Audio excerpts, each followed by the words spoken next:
종북 목사 얘기입니다. 예. 바로 김건희 여사에게 함정 취재를 해서 함정에 빠뜨리고 목소리를 높이면서 마치 공익을 위해서 이렇게 했습니다라고 주장하는 종북 목사. 말이 좀 일관성이 없어요. 처음에는 청탁이었다라고 네. 이야기했다가 지금 또 아니다. 샤넬 화장품은 감사의 의미다. 감사의 선물이라고 말을 했습니다. 왜 이렇게 오락가락하는 건가요? 일단 좀 동문서답을 좀 드리면 네. 제가 본 바로는 네. 그렇게 영상을 네. 감사하는 마음으로 녹화하시는 분은 없어요.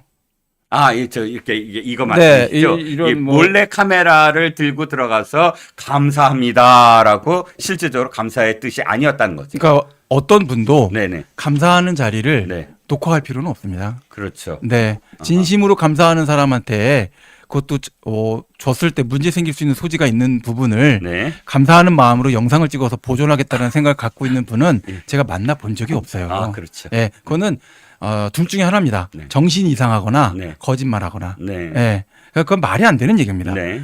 그리고 그것도 해당되는 내용 관련돼서 내가 모르는 사이에 네네. 통화 녹음 자동 녹음처럼 돼 있어서 네. 아유 그거를 녹음할 생각이 없었는데 네. 어떻게 녹음이 됐네?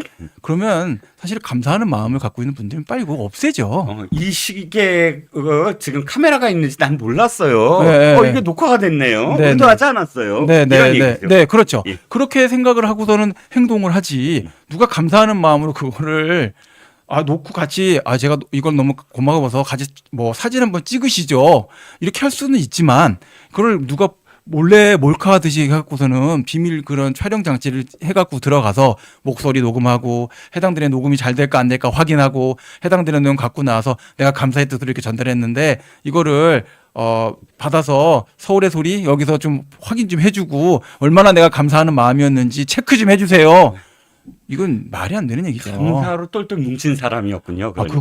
그거는 감사라는 단어를 다른 용도로 쓰는 거죠. 예. 감사가 한자가 여러 가지가 있지 않습니까? 그렇죠. 뭐 감사원의 감사도 있고 네. 뭐 여러 가지 형태가 있는데 예. 결국 그 얘기는 뭐겠습니까? 이 사람한테 고맙다라는 말로 거짓말에 접근한 다음에 엿먹일 기회만 봤다는 얘기 아닙니까? 그렇죠. 네, 그런 용도로 접근에 들어갔고 만약에 우리가 생각할 때 물론 불법적인 것들을 우리가 차단해야 되는 것들도 중요한 문제가 있어요. 네. 그렇지만 개인적인 사생활과 관련된 여러 가지 문제에 대한 것들을 이렇게 다 촬영할 수 있게끔 허용해주고 예. 다 우리가 찍을 수 있게끔 허용해주고 네. 그거 관련돼서 어떻게 편집되든 정확하게 편집이 됐고 실제 그것이 본인이 맞는지 아닌지 확인하기도 진짜 너무나 어렵고 더러운 상태를 만들어 놓고 나서 네. 그걸 진위 공방도 불가능하게 해놓고 나서 터트린다. 음흠. 이렇게 됐을 때 그걸 우리가 무조건 따라가서 법적 판단에 대한 문제를 해야 된다. 그러면은 그걸 강제로 공개당한 사람의 권리는 없습니까? 이런 여러 가지 문제가 다 뒤섞여 있는 사안이에요. 네. 그럼 저렇게 하는 이런 뭐 종북 목사인지 아닌지 그걸 떠나서 최 목사라는 그 분의 행동처럼 하는 게 모든 국민에게 다 적용돼서 사생활과 관계없이 어느 곳이나 들어가서 뭔가 불법적인 것들이 있는 공간에 가면 다 그렇게 이런 몰래카메라 찍어갖고 공개하고선 터트리면 다 문제 없어요. 그 뭐 공익적인 목적이 조금이라도 있으니까 하는 세상을 원하시는 건가요?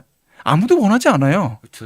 저 또 야단 맞는. 아니 그게 아니고. 제가 최재형이라는 사람도 네. 아니고요. 예. 아까부터 계속 저를 아니 그게 아니라. 눈에 불이 아니 그게 아니라 그게 황당하다는 뉘앙스가 좀. 네, 황당하다는 겁니다. 네. 네, 그 여러 가지 문제에 있어서 그걸 만약에 받지 않으셨으면 더 네. 좋았겠죠. 그렇죠. 그렇지만 그 문제에 관해서 막 사람이 와갖고 여러 가지 얘기를 막 하면서 막 와서 계속 여러 가지 얘기하고 그 문제에 관련돼서 정신없이 대화 내용을 이렇게 들어봐도 네.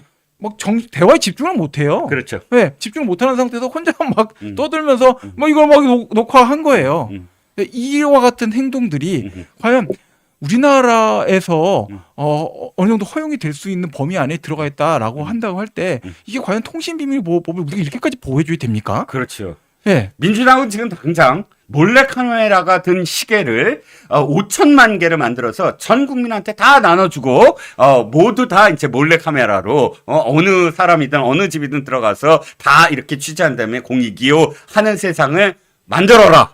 그래야 이게 정당화된다. 아니, 근데 그런데 지금 사실 전 대표였던 분은 이정근 녹취록 다투고 계시잖아요. 그렇죠. 자동 녹음했던 거. 네네. 그리고 현재 대표는요. 네. 증거 능력 관련돼서 지금 전자증거 다 다투고 계시잖아요. 그렇죠. 증인으로 다 부르고 있습니다. 네네. 뭐 그런 상태에서 이 언론에서 공개된 것들도 사실은요.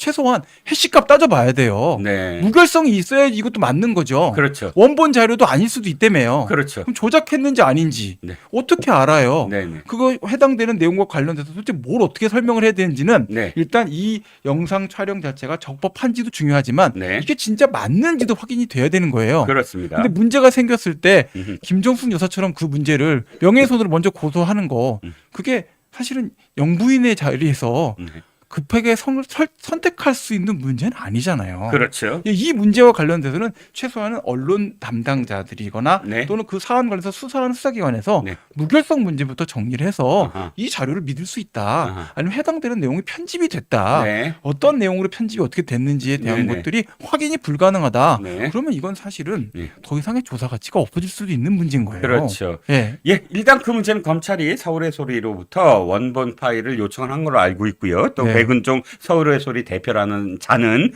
그래서 이 지금 최재형이라는 사람과 조금 다르게 최재형은 원본 없다 뭐 이렇게 나오고 있는데 지금 이 백은종은 원본 다 넘기겠다라고 해서 서로 입장이 좀 달라요. 그 부분도 좀 석연찮은데 좀 나중에 여쭤보기로 하고 결국은 제가 이승우 변호사께 여쭤보는 건 이거예요. 자꾸 이 사람이 갑자기 청탁 아니다. 예를 들어서 김창준 미국 전 상원 의원이 우리나라 형충원에 묻게 해달라라는 요구를 했는데 바로 본부에서 전화가 왔더라. 이게 지금 서울의 소리 측에서 거봐라. 이거 다 청탁이다. 물건을 놓고 갔는데 거기에 대가성 그러니까 뭘 요구했는데 반응이 왔다. 이게 대가성 그런 그 청탁금지법 위반이 아니냐. 이렇게 했더니 바로 지금 최재형이 아니요. 그게 대통령실 관계자가 나한테 전화를 해서 절차만 말했을 뿐 청탁의 대가의 반응이 아니다. 이렇게 지금 하는 이유가 뭐냐는 거죠. 그 두 가지를 놓고서 본다면 네. 저는 서로 동상이몽을 했다. 이런 생각이 많이 듭니다. 어떤 꿈을 서로 다르게 지금 꾸고 있는 건가요? 저는 이제 녹화를 할 때의 마음이 예. 그렇게 된다면 두 가지를 동시에 최재형 목사는 노렸다라는 생각이 좀 많이 드네요. 네. 첫째로는 네. 영상을 촬영을 해서 네. 갖고 있다가 네. 나중에 뜻대로 일이 진행이 안 될 때 네. 활용할 수 있는 어떤 레버리지, 그러니까 지렛대로 쓰겠다라는 네. 생각도 하나 갖고 있고 음흠. 진짜로 이 문제와 관련해서 문제가 잘 해결된다. 네. 라는 거를 떠나서 네. 이 문제를 나중에 어떤 정치적인 그런 스캔들로 만들어서 네. 문제를 삼아갖고 네. 이득을 보겠다라는 이율배반적인 생각을 동시에 갖고 있지 않았을까 이런 생각이 들고요. 그 점과 관련돼서 이제 또 서울의 소리의 그 대표분은 이 자료를 스캔들로만 쓰려고 했었던 의도를 갖고 자료를 제공받았는데 그걸 최재형 목사한테 설명할 때는 거짓말을 했을 가능성이 있지 않을까라는 생각도 듭니다. 그러니까 결국은 이 두 사람이 갖고 있었던 생각이 자기들은 당시에는 똑같은 생각들을 갖고서는 생각을 움직이고 있고 행동을 했다라고 생각했지만 네. 각자 뜻하는 바랑 목적 지향하고 있는 바는 서로 다른 뭐 이 점을 좀 생각을 해본다면 전형적인 공자님이 말씀하신 소인들에 해당되는 행동이 아닌가라는 생각이 듭니다. 혹자는 이렇게도 얘기하는데 그게 맞는지 한번 변호사님께 내가 여쭤볼게요. 청탁금지법에 따르면 공여자도 처벌을 받잖아요. 네. 예. 그런데 청탁을 했다라고 한다면 네. 이거 청탁을 진짜 본인이잖아요. 백은종이 간 게 아니라 최재형이 갔으니까 네. 최재형 본인이 어떠한 거를 요구했다 한다면 네. 그것에 대해서 공여자니까 네. 자신도 처벌받게 된다라는 게 갑자기 지금 내리스친 거 근데 아닌가요? 처벌을 받아도 네. 공여자는 네. 뭐 기본적으로 뇌물 공여를 생각을 해보셔도 네. 받은 사람에 비하면 네. 별거 아닙니다. 아, 그렇군요. 네. 청탁금지법상의 공여자가 네. 얼마나 대단한 처벌을 받겠습니까? 아하. 그걸 갖고 겁날 정도면 이걸 왜 찍습니까? 아, 그렇군요. 네, 그 정도의 짱구가 안 들어가는 사람은 아닐 것 같고요. 예, 예. 그 정도는 다 생각을 하는데 네. 지금 스탠스를 바꿀 때는 겁먹은 것 같은 태도를 보일 수도 있겠죠. 네네. 그러나 다른 여러 가지 생각이 복잡하게 돌아가고 있기 때문에 네네. 그와 같은 스탠스를 취한다 생각합니다. 자기가 오히려 오히려 여기에서 음흠. 이도저도 아닌 낙동강 오리알이 돼서 음흠. 정치적인 희생물이 될 수밖에 없다라는 생각을 하니까 중간에 스탠스를 그렇게 중립적 스탠스를 취하는 게 아닐까라는 생각이 더 많이 듭니다. 자, 최재형한테 여죄 여부를 따진다면 그 공여 이런 거 빼놓고 주거 침입죄는 어때요? 주거 침입 자체에 대한 거를 인정하기에는 좀 복잡한 문제들이 많습니다. 김건희 여사가 이 응했으므로 인터뷰에 응했으므로 네네. 불법적인 목적으로 들어갔다라고 단정 지을 수가 없는 상태에 있거든요. 일단 몰래카메라로 찍었는데. 몰래카메라로 찍는 것만 갖고 그게 불법이 무조건 된다라고. 그렇지. 그게 이제 우리나라 법이라는 법의 게 해석이 예, 예. 지금 문제가 많은 거죠. 예, 예. 그러니까 통신비밀법에서 뭐라고 돼 있냐? 네. 당사자 간에 네. 비공개된 대화를 이제 감청한 경우에는 그 대화의 내용에 대해서는 이제 형사처벌을 한다. 네. 그리고 증거로 사용할 수 없다라고 네. 돼 있어요. 그러면 이제 대법원의 해석이 뭐냐? 네. 당사자 쌍방이 동의하지 않아도 된다. 아. 일방만 그 내용에 대해서 의사를 갖고 있어도 된다. 그리고 지금 하급식 판례 중에서는 어떤 판례가 지금 나오고 있냐면 네. 침묵하고 있었던 다수 중에 한 명 이 대화에 참여하고 있는 구조 안에 있었다면 네. 그것도 통신비밀보호법 위반이 아닐 수 있다. 와, 그 넘포 같은 이렇게 나가고 있는데 예. 제가 생각할 때는 당사자라고 할 때는 쌍방 동의가 있어야 된다. 그럼요. 라는 생각이 들어요. 예, 예, 저도 이 점에 거기에 대해서 대법원 판결만 바뀌면 사실은 통신비밀보호법의 범위는 미국에 있는 다수의 주들의 해석과 유사해집니다. 다만 그와 관련돼서 특별한 공익적 목적, 특별한 이런 녹음과 관련된 목적이 있을 때에는 당사자 쌍방의 동의나 합의가 불가능한 상태 네. 또는 그런 것이 묵시적으로 존재하는 상태 네. 이렇게 볼 수 있는 경우에만 예외로 한다라고 해석론을 전원합치를 바꾸기만 해도 충분할 수 있다 생각이 들거든요. 네. 근데 지금 보면 네. 우리가 계속 공포에 시달리잖아요. 네. 이런 대화 사적으로 했는데 공개되는 거 아니야? 아니 나는 공개하려는 목적이 없었었는데 내 휴대폰에 자동 녹음이 돼 있다가 이거 휴대폰 잊어버려 갖고 갑자기 공개되는 거 아니야? 이런 문제에 우리가 시달리잖아요. 그럼요. 자, 이런 문제들이 존재하고 있어서 우리가 이 점과 관련돼서는 통신비밀보호법에 대해서도 한번 사생활 비밀과 또는 주거에서의 비밀의 자유, 사생활의 자유 이런 것들을 고려해서 조금은 우리가 해석론을 좀 양보할 필요가 있다. 이 점도 한번 고민해 볼 만한 아주 심각한 사안이다. 이렇게 생각을 합니다. 자, 심각하게 하나 여쭤볼게요. 네. 이승훈 변호사님 혹시 팬클럽 동원하셨어요? 아니요. 오늘 이승훈 변호사님 파이팅! 네. 이 변호사님 파이팅! 힘내라! 박수! 와, 계속 떠오르는데? 난 통화 안적 없어요. 팬클럽인 것 같은데? 없어요. 팬클럽인 것 같은데? 아니에요.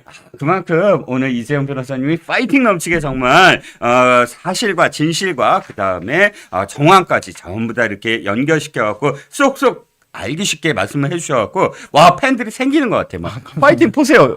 이영주님, 이 변호사님 파이팅. 감사해요. 예, 저는 없어요. 네. 저는 없어요. 저는 한시마다 정신 차려 이거 저한테 하신 거 아니죠, DK님? 아유, 감사합니다. 제가 농담한 거예요. 자, 그런데 이원석 검찰총장이 성역이 없다 이렇게 얘기를 했습니다. 그런데 이걸 갖고도 굉장히 이야기들이 많아요. 왜냐하면 뭐 문재인 대통령에 대한 문재인 일가에 대한 수사라든지 또는 이재명에 대한 구속영장 청구라든지 이런 부분에서는 굉장히 좀 미적되는데 지금 성역이 없다가 김건희 여사의 소환을 얘기하는 거냐, 형평성이 안 맞는 거 아니냐, 총장이 이런 얘기가 있거든요. 그러니까 검찰총장께서는 아마 저도 받게 되는 여러 가지 이제 보고가 많거든요. 네. 국가 현안과 관련된 보고서들도 많이 갖게 되고 네. 또 국가 경제 상황과 관련된 보고서들도 많이 받게 돼요. 네. 근데 검찰총장 정도 되시면 사실은 그 수사와 관련된 여러 대검 조직을 갖고 계시기 때문에 네. 계속 보고가 계속 올라옵니다. 네. 그런 상태에서 굳이 지금 상태에서 임기 얼마 안 남은 상태에서 네. 국가적인 현안이 얼마나 많은데 그렇죠. 성역에 관련된 이야기를 꺼내시고 말씀하신단 말이에요. 네네. 근데 성역과 관련된 이야기를 꺼내실 거면 사실은 임기 초기에 꺼내셨으면 네네. 힘이라도 있지. 그렇죠. 예. 이제 퇴임 얼마 안 남으셔서 지금 퇴임사 쓰고 계실 텐데 네네. 그런 상태에서 성역 얘기를 하면 네. 그 말빨이 먹히겠습니까? 그렇죠. 그렇죠. 예, 그런 문제가 있다 생각하고요. 기자들의 질문을 기다려서 수동적으로 대응하는 것이 언론에 대한 어떤 검찰총장의 태도는 아니라고 저는 생각해요. 네네. 국가적으로 지금 논의해야 되고 수사를 집중해야 될 것들이 정치가 관련된 것들, 정치적인 거 말고도 맞습니다. 정말 많거든요. 그렇습니다. 민생 관련된 범죄 문제 이런 것들도 많아요. 네네. 그럼 그런 문제와 관련된 워딩들도 더 적극적으로 하셔야 되는 것이지. 네네. 모르겠습니다. 왜 그런 표현을 쓰시지 모르겠지만 살짝 이렇게 삐진 사람처럼 네. 뭐 수사의 성역이 어딨냐? 네. 그런데 워딩도 사실 조금 더 이렇게 새로운 워딩을 좀 쓰시면 네. 기자들도 적었을 때 뭔가 이렇게 해석의 여지도 있고 그렇죠. 재미도 있고 하잖아요. 네네. 성역 얘기는 사실은 수십 년 된 거, 87년도 헌정 체제에서 여러 번 나왔던 표현입니다. 네네. 그러니까 재미도 없어요, 사실 표현이. 네네. 예, 그러니까 의미를 너무 우리가 과대하게 부여할 것인가 네네. 이런 점에 대한 것들은 저는 별로 크게 많이 부여할 내용은 아니다. 네. 이런 생각을 많이 합니다. 그렇습니다. 검찰이 정말 최대 위기라고 생각을 해요. 수사를 했던 검사들을 탄핵하거나 혹은 지금 특검을 하겠다. 네. 이렇게까지 특검을 만들어 놓고 있는데 이현석 검찰총장은 흔들리고 있는 그런 검찰청과 검사들에 대해서 사실은 검찰 총수답게 총장답게 태도와 그다음에 발언을 해주셨으면 그렇죠. 하는 바람입니다. 네. 근데 얼마 안 남으셨어요. 네. 네. 그렇지만 그럼에도 불구하고 유정일미가 가장 확실해야 되는 게 검찰총장 아니겠습니까? 조직을 지금은 독려해야 되고 네. 지금 검찰청 중에서 이제 젊은 검사들이 많이 그만둬요. 네네.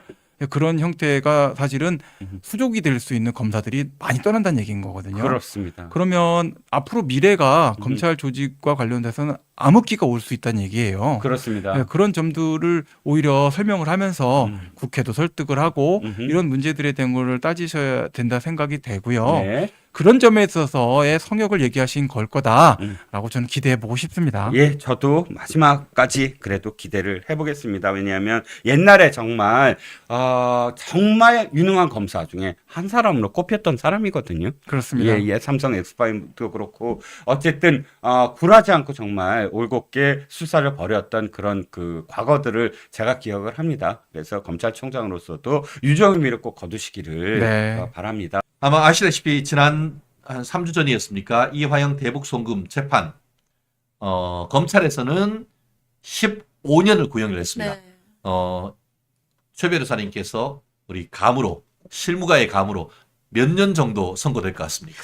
이게 이제 이화영 씨 같은 경우에는 크게 두 가지의 혐의를 받고 있어요. 하나는 이제 항상 우리가 얘기하는 것처럼 이재명 대표와 관련된 대북 송금 관련된 게 하나가 있고 나머지 하나는 본인 개인의 뇌물이 맞아요. 있어요. 그래서 본인 개인의 뇌물만 해도 지금 1억이 넘기 때문에 뇌물이 몇 억이 되죠? 최하가 3억이요. 뇌물 3억인데 3억이니까. 최하가 10년 이상이라 네네. 물론 10년 이상이라 하더라도 뭐 감경할 수는 감형되고 있지. 하면은 되지만 제 생각에는 최소 7년 이상은 나오지 않을까 생각이 들고요. 미니미고 예. 그러니까 예측한다. 우리 부채도사 한번 해봐야죠. 몇 년일지. 전 7에서 10년 사이. 음. 너무 큰가요? 범위가 너무 큰가요? 저는 10년 이상이 나올 가능성이 네. 크다. 저는 개인적으로 제가 재판장이라고 생각하면은 재판부를 농락하는 거잖아요. 네, 그렇죠. 죄질이 굉장히 나쁜 거예요. 이거는 all or nothing이라고 생각합니다. 무죄 아니면은 유죄인데 유죄 될 경우에는 저는 징역 12년 정도 예측합니다. 이게 대북 송금 유죄면 대북 송금하고 그렇죠. 예. 네. 그러니까 아까 얘기하신 것처럼 개인적으로 본인이 이제 그 쌍방울에 이제 고문으로 있으면서 법인카드라고 차량을 지원받다가 쌍방울에서 우리 그 경기도 평화부지소로 오면서도 계속 쌍방울 법인카드 썼고 맞아요. 이제 네. 그 돈을 뭐 자기 내연의 어떤 관계에 있는 사람한테 계속 지원을 하도록 했다라는 것 자체만으로도 10년 이상 7년 내지 10년 이상의 형이 나오는 것이고 대북 송금과 관련해서 외국환 관리법 위반 이 부분도 저는 유죄가 나온다라고 생각을 한다고 하면은 중한형의 어떻게 보면 2분의 1을 가중할 경우에는 뭐 감경할 수 있는 여지가 하나도 없어요. 그러면은 제 생각에는 제 마음 같아서는 사실은 15년이 형이 검찰이 실질구형 요즘 실질구형 하지 않습니까? 네. 뭐 한 그렇죠. 예. 뭐 예. 뭐 뻥튀기해서 구형하면은 3분의 1 깎는 네, 이런 네, 것이 네. 아니고 경우에 따라서는 자백하고 하면 검찰이 집행유예도 구형하고 경우에 따라서 무죄도 구형하잖아요. 요새는 검찰 구형보다 더 높은 선고도 오히려 많이 나와요. 예. 올려친다고요. 그렇기 때문에 저는 제 마음 같아서는 사실은 15년형이에요. 그런데 뭐 이것저것 다 했을 때에 한 10년에서 15년 사이 한 12년형 정도 나올 가능성이 현실적으로 있지 않나 예측을 해 보는데요.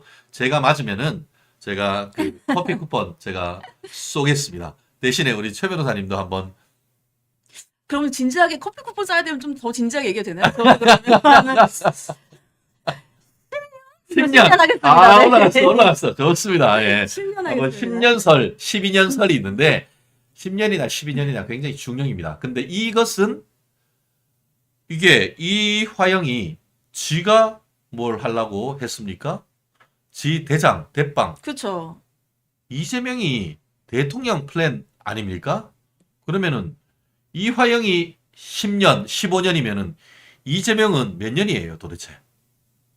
이게 이화영 변호사가 얘기한 거 맞죠? 맞아요. 이화영이 유죄면 이재명도 유죄다. 당근 빠따 네, 무죄다, 네, 네. 유죄다 유죄다 이러면서 이렇게 예. 얘기를 했잖아요. 그러면서 선고기일 연기해달라 이렇게 하는 거 아닙니까? 네, 연기해달라고 했는데 연기 안 해줬죠. 예. 연기 안 해줬죠. 네. 그런데 또 뭐라고 얘기를 하냐면 민주당에서는 아시다시피 봐봐 이러면서 이화영한테만 이렇게 구형 15년 하고 쌍방울한테는 3년 6월 했냐? 3년 6월 했냐? 결국은 이거 쌍방울이랑 거래해가지고 예. 플리너게닝 우리 뭐 무죄 이거 거래한다고 하죠. 이거 거래해가지고 이렇게 낮춰준 거 아니냐라고 얘기를 하는데 말이 안 돼요. 그리고 이런 주장하는 것도 민주당에도 법조인 의원들이 엄청 많거든요. 엄청 많죠. 예, 양반 모를 리가 뭐, 없어요. 근데 그러니까 이 검찰이 얘기한 것처럼 뇌물을 준 사람과 받은 사람은 원래 형자차가 달라요. 10배 차이, 10배 네. 차이.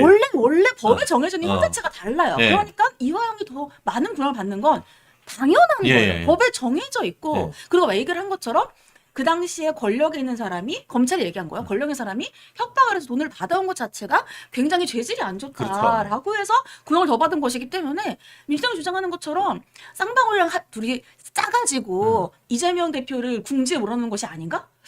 어떻게 이런 주장을 하는지. 돈이 안 갔으면은 조작이라고 하지. 돈이 진짜 무슨 쌍방울이 무슨 LG, 삼성, 현대입니까?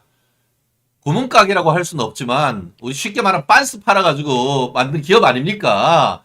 그것도 이제 나름대로 뭐 건실하다고 하지만 그 기업에서 현금 100억 원이라는 것은 잘못하면 회사 망하는 겁니다. 그리고 사실 우리가 3년 6월이라를 고용했는 것은 뭐냐? 높은 거예요. 왜냐면 5년 이하 징역이거든요. 5년 이하 징역이니까 네. 절반가도 2년 6개월이고 3년 6월은 3년 6월을 구형했다는 것은 집행유예가 안 된다는 거잖아요. 그렇죠. 못한다는 거죠. 원래 3년 이상 가면 집행유예가 안 안 돼요. 되죠. 그러면은 3년 하면은 뭐 구형했다고 하면은 징역 3년에 집행유예 5년까지는 가능하지만 3년 6개월을 구형했다는 것은 실형 선고해달라는 그런 요청이란 그렇죠. 말이에요. 그게 실제로 뇌물죄에 있어서는 준 사람은 깜빵이에요, 당연. 그렇지만 그러니까 받은 사람은 네. 근데 준 사람이 깜빵 가서 실형 가는 케이스 그렇게 많지 않습니다. 특히 그리고 제가 대법원 양형위원회에서 했지만 양형 기준 자체에서도 사실은 뇌물이지만 사실상 어떻게 보면은 거부하기 어려운 그런 상황이었다고 하면은 그거는 그렇죠. 처벌 수위가 현저히 낮는 거예요. 벌금도 있는 거예요. 제 기억에. 그래요. 결국 그 아까 최 변호사님 말씀처럼 이화영이 변호사가 선고기일 연기 신청했는데 그 이유가 이거 유죄 나오면은 공범으로 돼 있는 이재명이 유죄고 그렇게 되면은 대한민국 정치 일정에 영향을 미치기 때문에 기일 변경해달라? 당신이 지금 정신이야? 무슨 소리? 당신이 이재명 변호사야, 이화영 변호사야. 무슨 소리야? 자다가 봉창 떠드는 거 아닙니까 이거? 아니 그러면 정치인들은 아무도 수사를 못합니까? 그러니까. 정치 일정에 다 영향이 있어야 되는 거 아니에요? 그럼 일반 사람들만 처벌받나요? 그러니까 야 우리 근데 미국은 최근에 트럼프가 지금 이 11월 대선인데 지난 6월달에 5월달에 이게 선거 캠프도 뉴욕으로 옮겨야 됐는데 그 이유가 형사재판 맞아요. 일주일에 네. 4번씩 6주 연속으로 받아야 됐다고 하는데 그거하고 우리나라 이 민주당 율사 출신 국회의원들의 반응 한번 좀 비교해서 좀 말씀해 주시죠. 일단 저는 이제 각각의 정치인들이 다 정치적인 그런 어떤 의지를 가지고 일을 한다고 생각을 하고 예. 신뢰를 합니다. 기본적으로. 그런데 그 베이스에는 우리가 그 사람을 뽑을 땐 예를 들면은 사회운동을 했던 분들, 율사 출신인 분들, 의사이신 분들 다 이유가 있어서 뽑는 그렇죠. 거잖아요. 그러면 자신의 기본에는 조금 충실해야 된다는 생각을 해요. 음. 그러면 내가 변호사거나 내가 판사였거나 내가 검사였는데 이 법이 뻔히 아닌 걸 알아. 근데 그거를 그렇게 주장을 한다? 아무리 내가 재선을 하고 싶어도 그건 좀 본인을 뽑아준 그 국민들께 예의가 아니지 않나라는 생각이 들고요. 사실은 우리나라가 미국보다는 덜 자본주의라고 저는 생각을 해요. 미국은 자본주의에 거의 좁아죠. 응집되어 있는 나라라고 된다면 그럼에도 불구하고 거기는 대통령 대선 지금 사실은 트럼프가 될 거라는 생각들이 굉장히 많아요. 많잖아요. 그럼 트럼프가 강하죠. 됐을 때 우리나라에 어떠한 영향이 미칠까에 대한 얘기도 굉장히 많습니다. 그럼에도 불구하고 대선이 될 것 같은 사람한테도 그렇게 일주일에 4번씩 형사재판을 그러니까요. 하는데 지금 지금 정치에 영향을 미칠 것 같으니까 이화영을 선거를 아니 선거- 이재명도 아니야 이화영 선거를- 이화영을 선거를 미뤄달라. 그럼 그 이화영 변호사의 얘기는 즉슨 이화영과 이재명이 연결되어 있다는 얘기잖아요. 그렇지. 공범이라는 본인 얘기죠. 스스로 얘기를 네. 그렇게 하고 있는 거죠. 스스로 유죄라고 자백한 거나 본인 마찬가지잖아요. 스스로 이화영의 변호사가 얘기를 예. 하고 있는 거잖아요. 예. 저는 조금 이화영의 변호사도 왜 저런 얘기를 했을까 좀 이해가 안 갔지만 변호사님이 또 나름대로 변호에 뭐 전략이 있으시겠죠. 네. 저라면 그런 변호사 잘랐습니다. 내 변호사가 아니고 이재명 변호사를 하고 있으면 잘라야죠. 여기에 화요일 날 나오는 유동규 씨가 그렇지 않습니까? 와가지고 김모 변호사가 와가지고 위에서 보내서 왔습니다. 돈은 얼마 안 받겠습니다. 300만 원만 받겠습니다. 해놓고 돌아서 가지고는 유동규 씨 배우자한테 3천만 원을 받았대. 그래놓고는 재판은 안 하고 뭐가 이재명한테 불리할 때만 왔다라고 했고 실제로 자기 부인한테 내가 이거 예전 수도 있는 휴대폰 이거 좀 어디 있냐 했더니만 없대. 왜? 갖다 버렸대. 왜 그걸 갖다 버려? 했더니만 당신 변호사가 갖다 버리라고 했다고. 그렇게 해가지고 실제 유동규 씨가 변호사하고 고발해서 그 담당 맞죠. 변호사님이 증거인멸 교사 혐의로 해서 지금 조사받고 있잖아요. 아 그건 몰랐어요. 아 네. 그래요? 그거 너 어떻게 모든 게 그런 식으로 흘러가고 있는지에 대해서는 좀 섬뜩하고요. 저는 이런 느낌도 들었어요. 최근에 그 야당에서 수사기관이 뭐 적극적으로 증거 인멸을 하거나 뭐 증거를 만들거나 그리고 검사뿐만 아니고 판사도 뭐 증거를 조작해가지고 어떤 판결을 하면은 그 판사하고 검사를 처벌하는 법 왜곡죄 이른바 이화영법을 만든다라고 했는데 이것도 이재명에 대한 방탄법 만드는 것 아니냐 이런 비판이 있어요. 아니 당연히 여당도 그렇게 얘기를 하고 있고 이재명 방탄법이라는 얘기가 나오고 있는 이유가 일단 기본적으로 수사기관 무고죄와 법 왜곡죄 저는 이 제목도 아니요 죄송한데 처음 보고 이게 무슨 말이지? 이게 무슨 말이지? 이게 무슨 말인지 말이야 생각했어요. 바보야 이런 생각이 들죠. 근데 일단 수사기관 무고죄래요? 수사기관은 수사를 하고 있는 기관이에요. 그러니까. 근데 수사를 했는데 이게 무고다. 네. 그럼 수사는 처음부터 저 사람이 100% 유죄인 사람만 수사를 할 수는 없잖아요. 그렇죠. 수사를 했을 때 유죄인지 무죄인지를 밝히는 게 수사입니다. 그렇죠. 근데 수사를 했는데 무죄면 넌 무고죄야. 네. 그럼 누가 수사기관에 가겠어요? 네. 누가 경찰을 하고 누가 검찰을 하겠어요? 일단 그것도 말이 안 되는데 전 여기에서 제일 이해가 안 갔던 게 수사기관의 사건 조작에서 법을 했는데 제일 이해가 안 갔던 게 세 번째요. 내3의 수사 과정에서 작성, 제출, 입수된 사건 관계 서류의 일부를 누락하거나 삭제한 경우 이건 무고죄래. 근데 모든 서류를 다 위에 올릴 수는 없어요. 그럼요, 예. 여기서 필요한 것들만 뽑아갖고 그렇죠, 올리는 예. 건데 너 누락했지. 그러면 나중에 검찰은 뭐 이만한 거 한 다 10번에 해가지고. 007 모든 가방 거 그냥. 007 가방 들고서는 수사를 한 것마다 할 수는 없잖아요. 검사 엄청 편해지는 거야 그러면. 그 말이 안 되잖아요. 그래서 일단 이것도 이해가 안 갔고 두 번째는 수사기관 무고죄 법정형인데 법정형이 수사기관이 소추 송치한 혐의의 법정형에 따른대요. 이게 무슨 소리예요? 아니, 참. 법정형은 만들어내 있는 거지. 야 네가 나 고소했을 때 그 법에 따라서 너도 똑같이 처벌받을 거야? 네. 이거 협박하는 거잖아요. 이거 완전 협박 아닙니까? 이게 지금 원래 그 특검이 왜 하죠? 기존의 검사나 경찰이 열심히 수사를 하는 것 같은데 수사가 제대로 되지 않고 할 때에 수사하라고 그런 사안을 열심히 수사하라고 어떻게 보면 일반 검경의 예외로서 특검에 또 특검을 만든다라고 하는데 이 사건은 어때? 다 조사를 해가지고 기소를 했고 재판 선고일이 내일 그렇죠. 모레인데 그런데 그 수사를 유죄 나올 것 같으니까 그 수사를 하는 검사를 수사하는 특검법을 만든다. 이게 제정신이에요? 거기다가 법 왜곡죄는 더 웃겨요. 아니 김영민 의원님이 이제 발의하신 건데 법관이나 검사가 법을 왜곡해서 사건 당사자를 유리 불리하게 만들면 법 왜곡죄래요. 근데 아니 이게 왜 웃기냐면 법은 원래 해석하는 거예요. 그럼, 예.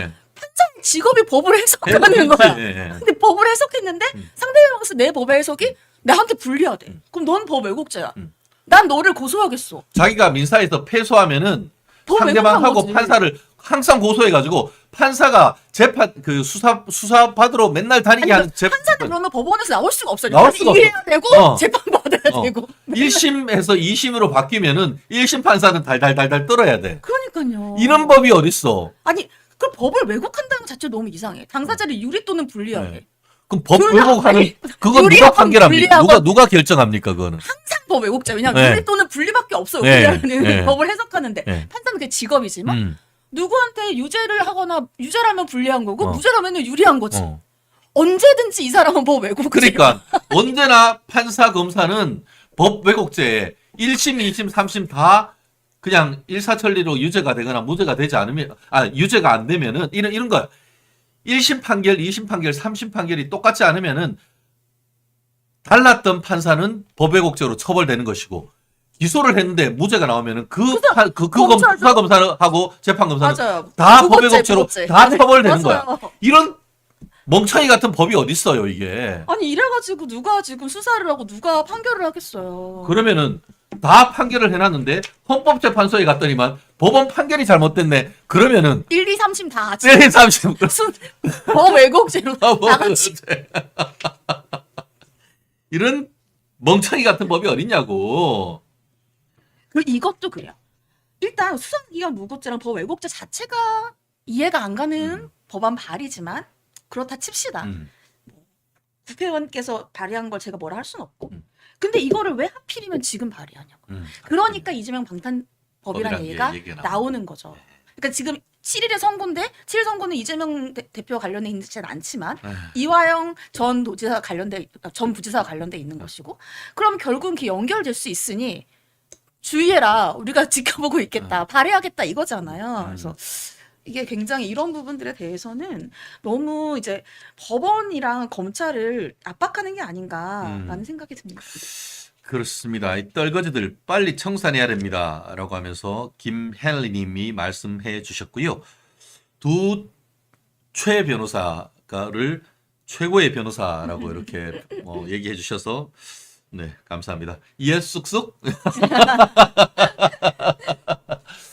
그렇습니다. 우리 당신의 법률 지식은 멸콩TV 보기 전과 이후로 나뉩니다. 예. 저희가 법률 지식, 또 시사 상식, 또 세상을 보는 눈, 정말 우리가 정립하는 그런 멸콩TV가 되기를 바라고요. 이재명을 비롯한 민주당의 가장 큰 폐해는 대한민국의 상식, 건전한 어떤 원칙 이런 부분을 다 흩어놓는 이런 부분에 있다라고 봅니다. 아마 밀레니엄 하면서 1990년대가 끝나고 2000년대로 돌아올 때에 포스트 모더니즘 이런 얘기가 많았었죠. 저는 사실 포스트 모더니즘이 뭔지에 대해서 사실은 그때 막 담론이 있었습니다만 좀 잘 이해를 못했었는데 한 20년 정도 지난 이 시점이 바로 포스트 모더니즘이 걱정했던 사회가 아닌가 싶습니다. 모더니즘이라고 하면은 이성, 또 상식, 원칙이 통하는 사회, 열심히 일하면은 거기에 어떤 보상이 대가가 따르는 사회, 또 어떻게 보면은 정의가 있고 불의가 있으면은 거기에 심판이 있다는 사회, 그런 게 어떤 모더니즘의 사회라고 한다고 하면은 포스트 모더니즘은 어때요? 이게 거짓을 거짓이라고 안 하고 대안적 진실이라고 얘기해보자. 대안적 사실이라고 얘기해버리잖아.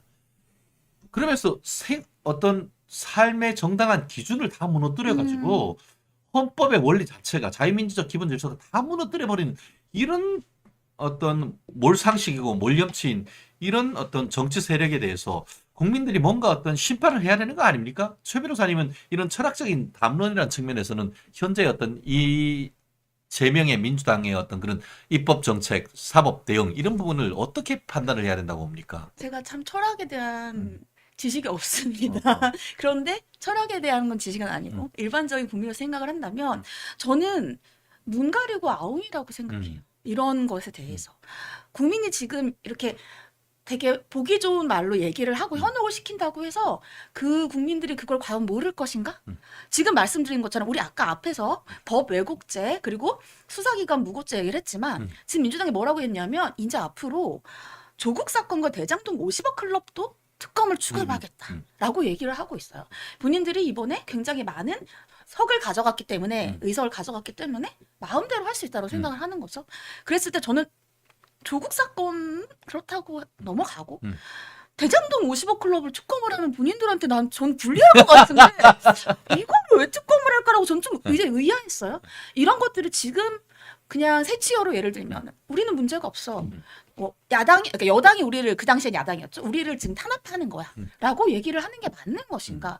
결국은 저는 진실은 드러날 거라고 생각을 해요. 말씀하신 것처럼 아무리 포스트 모더니즘으로 우리의 눈을 가린다고 하더라도 결국은 시간의 문제이지 진실은 드러날 수밖에 없지 않는가. 문제는 이제 진실이 드러나도 그 진실을 믿지 않고 그쵸. 검사가 수사를 했는데 그 결과를 믿지 않는다고 해서 검사를 악마화해서 특검에 또 다른 특검을 만들고 그럼 1심 지금 왜 법왜곡죄라는 걸 만들겠어요? 왜 이화영의 변호사가 이재명을 변호를 하고 있겠어요? 그렇죠. 그거는 사법부에 대한 협박 아닙니까? 맞죠. 결국 법왜곡죄로 해가지고 1심에서 판결이 유죄가 나면은 그 1심 법원 판결이 검사하고 짬짬이해서 왜곡된 증거로 너네가 판단했기 때문에 사법부도 가만히 놔두지 않겠다라는 그런 협박 아닙니까? 맞죠. 그런 식으로 해서 사법 리스크를 최대한 미루고 그에 대해서 공격이 최대의 어떤 방어 전략이다라고 해서 특검을 남발을 해서 계속 특검 정국으로 몰아가려고 하는 그런 정치적 의도가 담긴 거 아닌가요? 맞죠. 그리고 기본적으로 우리는 세 개의 바퀴가 있어요. 아시지만 행정부, 입법부, 사법부. 그렇죠. 사법부가 세 개의 축 중에 하나입니다. 그리고 사법부를 믿지 못하면 우리나라에서 할 수가 없어요. 그렇죠. 예. 이 사람이 유죄인지 무죄인지 이 사람이 잘했는지를 판단 주는 기관이 사법부고 우리가 믿고 그 권력을 준 거란 말이죠. 그렇죠. 근데 그게 다 틀렸다? 자기들이 여당일 때는 그렇죠. 괜찮고 사법부를 다 어떻게 보면은 다 바꿔가지고 사법부도 지들 라인으로 세워버렸지 않습니까? 그렇죠. 그 야당일 때는 못 믿겠다고 한다면 그럼 사법부를 두는 아무 이유가 없죠. 그러면 삼축에서 입법부는 우리가 믿을 수 있나요? 이젠 특별 판사제 만들겠네. 인민위원회 만들겠네. 저는 그래서 좀 섬뜩한 거예요. 특별검사의 다음은 인민재판소를 만드는 것이 아닌가 하는 생각이에요. 설마요. 북한도 아니고. 아니 지금 진행하는 게 그런 거 아니에요?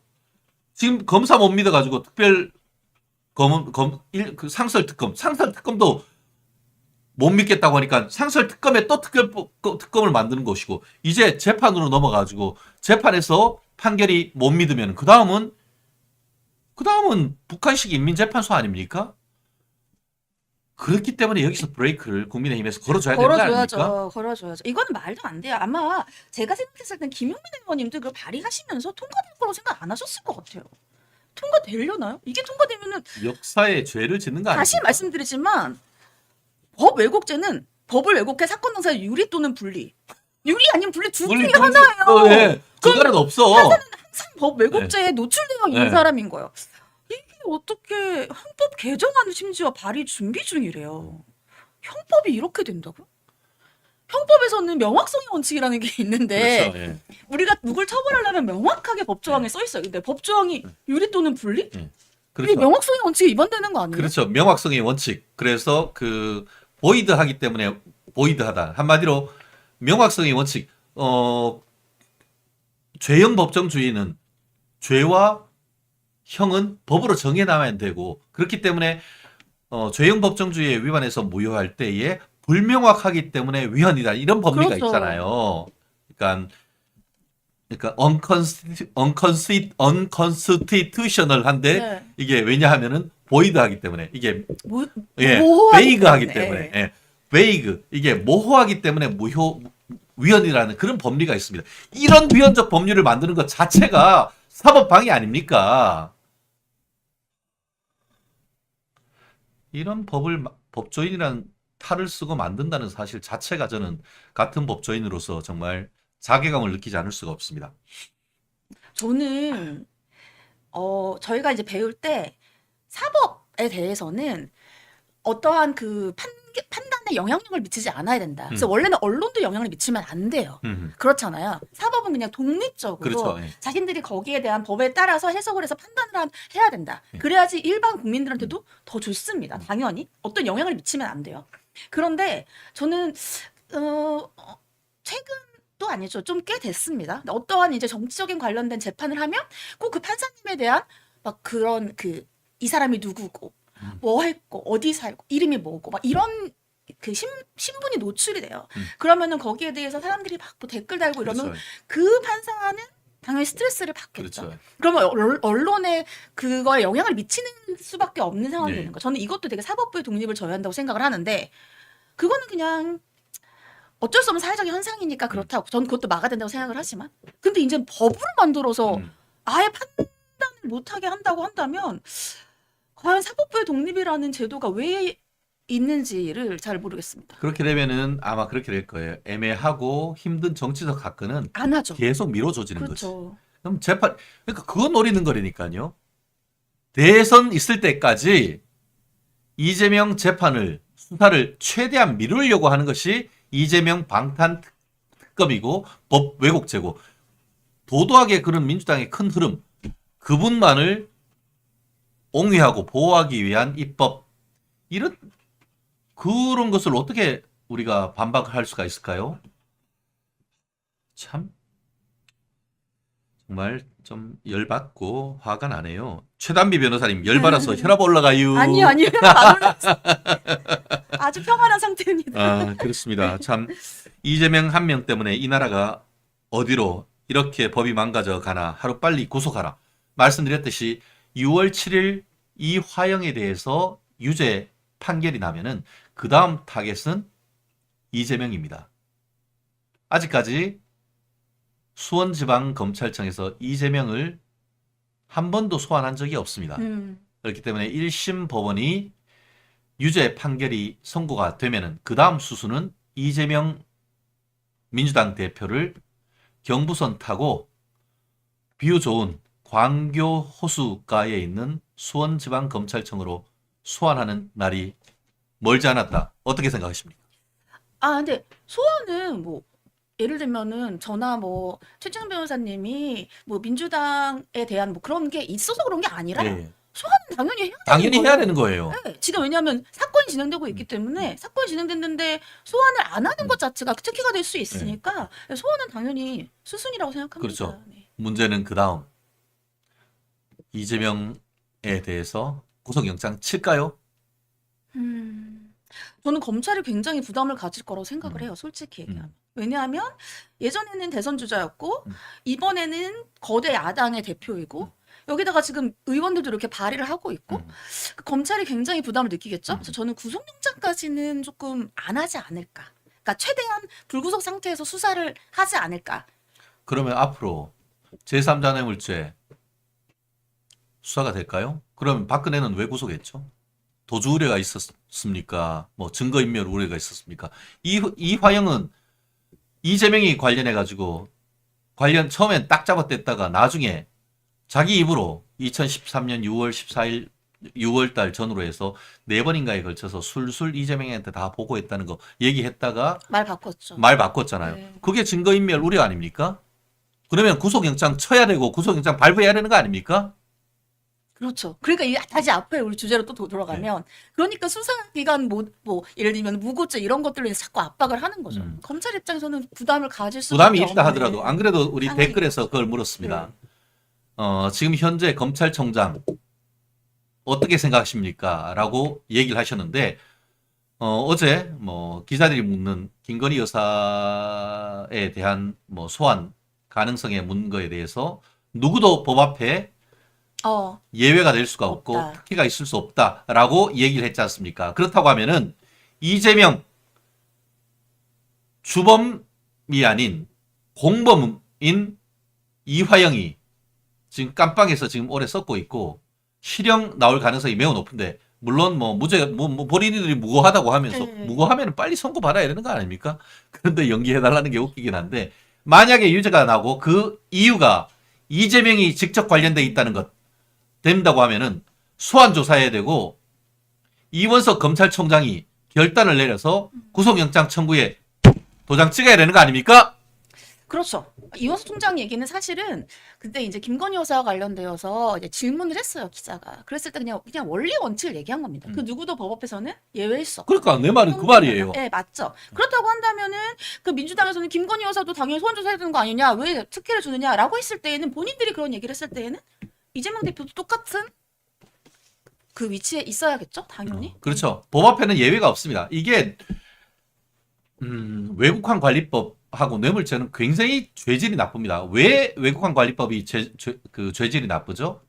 쉽게 말하면 국부가 유출되는 겁니다. 그럼요. 옛날에 제가 왜 자꾸 박근혜 전 대통령에 대해서 얘기하냐 하면은 박근혜 전 대통령에 대해서 최순실 관련해서 삼성이 독일에 말 사주고 뭐 했다고 그거를 외국환 관리법 위반으로 해서 국고 손실을 했다고 하면서 그렇게 했고 안민석이는 뭐 3조 네. 원을 해가지고 어떻게 보면은 그 SPC 페이퍼 컴퍼니를 만들어서 박정희 대통령의 비자금을 외부로 빼돌렸다고 했다가 지금 정유라한테 고소당해가지고 지금 기소됐잖아 사실. 네. 벌금도 아니고 공판됐단 말이에요.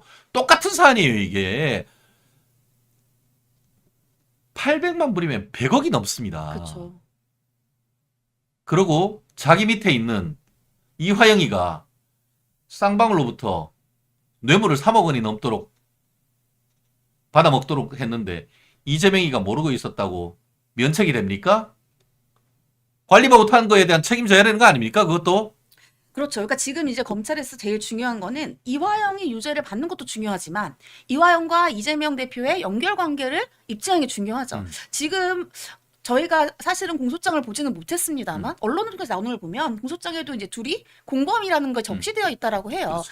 아마 그걸 적시를 했으면 검찰도 어느 정도의 증거는 가지고 있을 거다. 그러니까 이번에 이화영 판결이 7일에 나오고 그거를 계기로 다음 이제 이 수사와 이제 판결이 진행이 될 거라고 예상을 합니다. 그렇습니다. 지금 뭐 그 전혜영님 3조가 아니고 300조입니다. 라고 댓글을 달아주셨는데 네 그렇습니다. 그런 어이없는 헛소리한 사람들 책임지어야 된다는 거죠. 그리고 어이없는 자기의 어떤 정치적 야망을 위해서 외국 어떤 그 민간 기업을 이용해 가지고 대한민국의 국부를 유출했다고 하면은 그에 대해서 책임을 지어야 되는 것 아니겠습니까? 정치적 행위?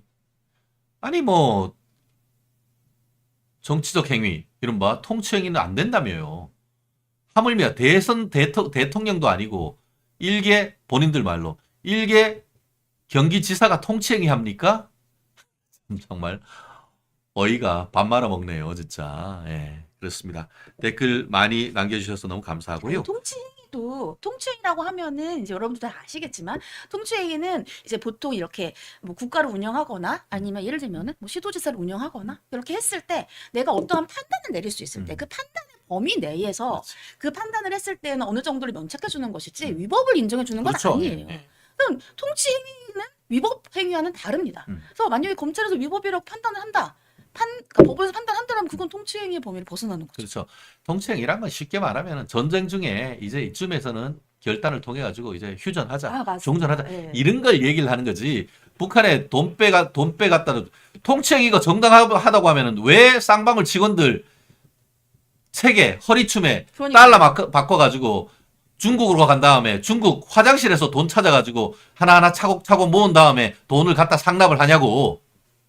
스스로 그게 잘못했다는 것을 하는 것이고 쌍방울에서 모든 사람들이 다 자백을 하고 있고 국정원 직원들까지 나와가지고 그 증언을 하고 다 얘기를 하는데 지들만 아니라고 얘기를 하고 있다면은 그걸 누가 말을 믿느냐고요.